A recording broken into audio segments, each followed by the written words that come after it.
معزز طلبہ طالبات السلام علیکم۔ گزشتہ سبق میں ہم لوگ معاشیات کی تعریفیں ڈسکس کر رہے تھے اور ایڈم سمتھ کی تعریف معاشیات ہم لوگوں نے پچھلے سبق میں ڈسکس کی، اور آج ہم اس پر تنقیدی جائزہ اس کو ہم ڈسکس کریں گے۔ اس سے پہلے کہ میں آگے بڑھوں، کچھ تھوڑا سا ٹاپک کے حوالہ سے ایڈم سمتھ کے جو نظریات تھے اس کو ہم تھوڑا سا ڈسکس کرتے ہیں کہ اصل میں ایڈم سمتھ کو معاشیات کا بانی، فادر آف اکنامکس کہا جاتا ہے، اور انہوں نے 1976 میں اپنی ایک مشہور کتاب دا ویلتھ آف نیشنز لکھی، جس میں انہوں نے آزاد معیشت اور آزاد منڈی کا نظریہ پیش کیا۔ اصل میں ایڈم سمتھ مکمل آزاد منڈی کے تصور کا حامی تھے، یعنی ایڈم سمتھ کا خیال تھا کہ اگر حکومت مداخلت نہ کرے اور ہر شخص اپنے فائدے کے لیے کام کرے تو معیشت خود بخود بہتر ہو جائے گی۔ اس تصور کو انہوں نے انویزیبل ہینڈ یعنی غیر مرئی ہاتھ کا نام دیا۔ اب اس پر تنقید کرنے والے یہ لکھتے ہیں، ناقدین کہتے ہیں کہ مکمل آزادی سے امیر مزید امیر اور غریب مزید غریب ہو جاتا ہے، اور منڈی خود انصاف قائم نہیں رکھ سکتی۔ اسی طرح سے ایڈم سمتھ اس چیز کے حامی تھے اور حکومت کے کردار کو کم سمجھتے تھے۔ دوسرے نقطے کو سمجھیے گا کہ ایڈم سمتھ کے مطابق حکومت کا کام صرف دفاع، قانون اور انصاف اور بنیادی سہولیات تک ہی محدود رہنا چاہیے، اور اس پر تنقید کیا کی گئی؟ حقیقت میں تعلیم، صحت، روزگار اور غربت جیسے مسائل حکومت کی مداخلت کے بغیر حل نہیں ہو سکتے۔ اسی طرح سے ایڈم سمتھ نے مزدور طبقے کو نظر انداز کیا، اخلاقیات اور سماجی انصاف کو اہمیت نہیں دی۔ تو ایڈم سمتھ کے نظریات اصل میں نظریاتی طور پر تو بڑے بہترین تھے، لیکن عملی دنیا سے مکمل طور پر مطابقت نہ ہو سکے، اور آزاد منڈی کا نتیجہ کس صورت میں نکلا اس پر آپ دیکھیے گا کہ معاشی بحران، یہ آزاد منڈی کا نتیجہ، بے روزگاری آزاد منڈی کا نتیجہ، مہنگائی جیسے مسائل سامنے آئے۔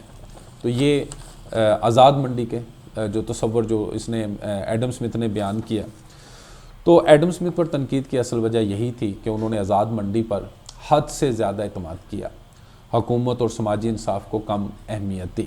لیکن اس کے باوجود ایڈم سمتھ نے معاشیات کو ایک باقاعدہ علم بنایا۔ ان کے نظریات آج بھی جدید معاشیات اکنامکس کی بنیاد ہیں۔ اس لیے کہا جاتا ہے کہ ایڈم سمتھ قابل تنقید ضرور ہیں مگر نظر انداز نہیں کیے جا سکتے۔ آئیے ٹاپک کی طرف آتے ہیں، تنقیدی جائزہ۔ جس دور میں ایڈم سمتھ نے معاشیات کی تعریف کی، اس وقت مذہبی رجحانات اپنے عروج پر تھے۔ ایسے حالات میں دو مصلحین کارلائل اور رسکن، دیکھیں مصلحین کا مطلب کیا؟ مصلحین معاشیات سے مراد وہ ماہرین معاشیات ہوتے ہیں جنہوں نے روایتی معاشی نظام کی خامیوں کی نشاندہی کی اور معاشرے میں اصلاح، انصاف اور توازن پیدا کرنے کے لیے نئے خیالات پیش کیے۔ یعنی وہ معاشی مفکرین ہیں جو صرف منافع نہیں بلکہ انسانی فلاح کو بھی معیشت کا مقصد سمجھتے ہیں۔ تو جس دور میں ایڈم سمتھ نے معاشیات کی تعریف کی، اس وقت مذہبی رجحانات اپنے عروج پر تھے۔ ایسے حالات میں دو مصلحین کارلائل اور رسکن نے دولت کے علم کو صرف اور صرف دولت کا حصول سمجھتے ہوئے رد کر دیا۔ اب دیکھیں اصل میں رسکن کے جو اہم خیالات تھے، تو رسکن کے مطابق دولت کا مقصد صرف منافع نہیں بلکہ انسانی خوشحالی، اخلاقی اور سماجی بھلائی بھی ہے۔ اور رسکن اصل میں رسکن کا خیال تھا کہ وہ معیشت جو انسان کو بہتری نہ بنا سکے تو وہ ناکام ہے۔ اسی طرح سے اگر تھامس کارلائل جو کہ ایک مشہور اسکاٹش مفکر، مورخ اور سماجی نقاد تھے، انہوں نے معاشیات کو اداس علم کہا۔ اس صورتحال میں یعنی کارلائل کے مطابق پیداوار کا ذریعہ اور منافع کمانے کا آلہ بنا دیا اکنامکس نے، اور کارلائل نے زور دیا کہ معاشی نظام میں مذہبی اقتدار، اخلاقی اصول اور لازمی یہ ہونے چاہیے۔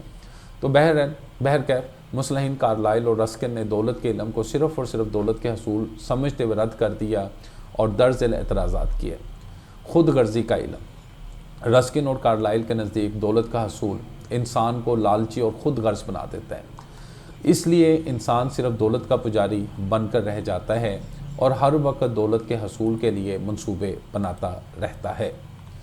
شیطانی علم۔ رسکن نے دولت کے علم کو شیطانی علم قرار دیتے ہوئے کہا کہ دولت انسان کے اندر شیطانی اوصاف اور ایسی قوتیں پیدا کرتی ہے جو انسان کو روحانی اور اخلاقی اقتدار سے دور کر دیتی ہے۔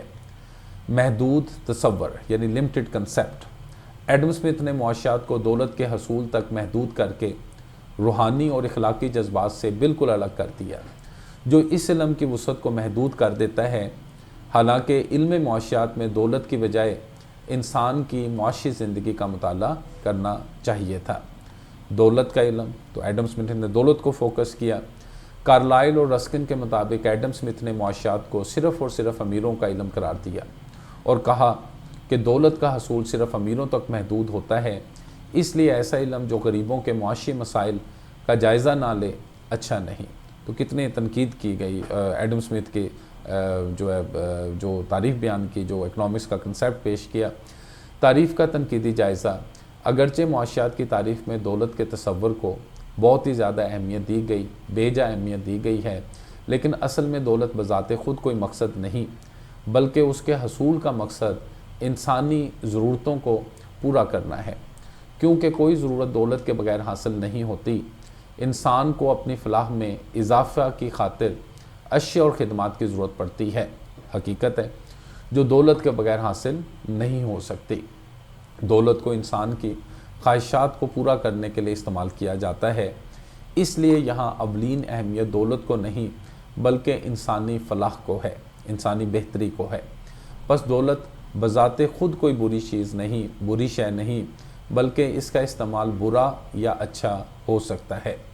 مثلا اگر دولت کو کسی اسکول کی تعمیر میں استعمال کیا جائے تو یہ اچھا مقصد ہے، ہسپتال کی سہولت کے لیے استعمال کیا جائے تو یہ اس کا اچھا استعمال ہے، لیکن اگر دولت سے شراب نوشی یا سگریٹ نوشی کی جائے تو یہ دولت کا برا استعمال ہے۔